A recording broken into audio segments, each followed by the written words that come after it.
The dot-com bubble was a speculative time between 1997 and 2000. It was a time where lots of people created businesses just to make money. During this time, investors gave money or invested in almost every internet-based company. The internet was becoming a big thing and companies started to take advantage of this boom.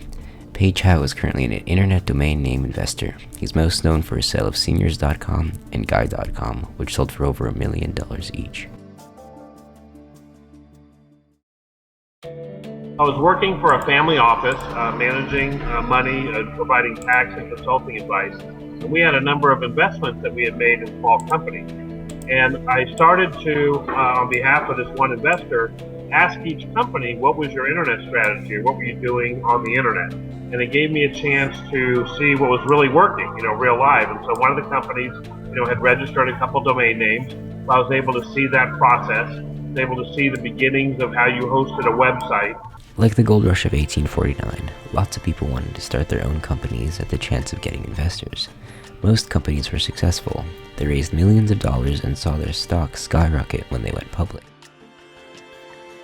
I felt like there was a resetting of the power structure. The people that maybe knew and understood this new medium could have an advantage over other people who didn't.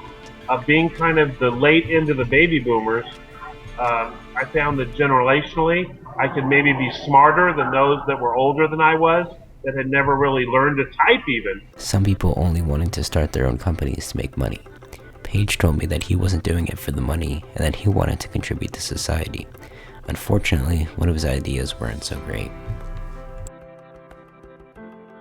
So one of the early projects that we did, which we were hoping would be a moneymaker, but we applied for a domain name called .kids.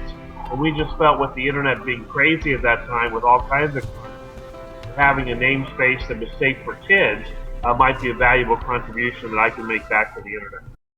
During the dot-com boom, businesses found themselves spending lots of money on fancy parties to celebrate raising that money.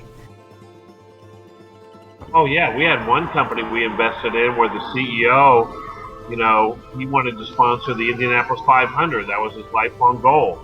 So he ended up taking, $10 or $15 million of company money to sponsor the Indianapolis 500. And looking back on it, it was hard for me as an investor who ended up losing most of our investment in that company. People got heady, H-E-A-D-Y, and we're doing things as if the money would always be there. No one likes getting nabbed for a traffic ticket, but one website is pitching a way to keep the police at bay, sort of. It's a website that meshes with your local municipality, allowing you to pay everything from tickets to taxes virtually. Kalal Isa Tuzman is our guest. Welcome to Digital Jam. You got, I think, $15 million from the Mayfield Fund. Are you looking for another round anytime soon? I think they reported that it was a slightly low number. We raised almost $20 million from a number of players in the West and East Coast. This clip from startup.com was documenting the journey of how Kalal's company came to be. You can see just how much money can be achieved during this time. GovWorks later went bankrupt to competitors.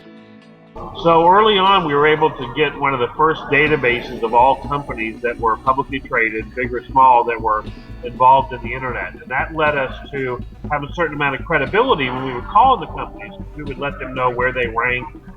We had the second, great domain name investment time from 2003 to 2007. And then we had two sales, our company had two sales of over $1 million in 2007, one for 1.6 and one for 1 million even. And those have probably been my biggest financial accomplishments to date. The burst of the dot-com bubble can be compared to the stock market crash of 1929. Investors kept piling their money into the internet companies and they eventually realized that they had run out of money and some of the companies they invested in were losing money. When everything crashed in 2001, we ended up probably on par, losing most of the money that we reinvested because many of the companies didn't have a lot of discipline, weren't able to have a revenue model. So once they stopped being able to pay their salaries and their rent, they really went out of business because they didn't have a revenue model. I was living in North County, San Diego, one of the most expensive places to live in the country. If I was going to run an internet company, I might have to do it from somewhere else. So how did you recover after the downfall?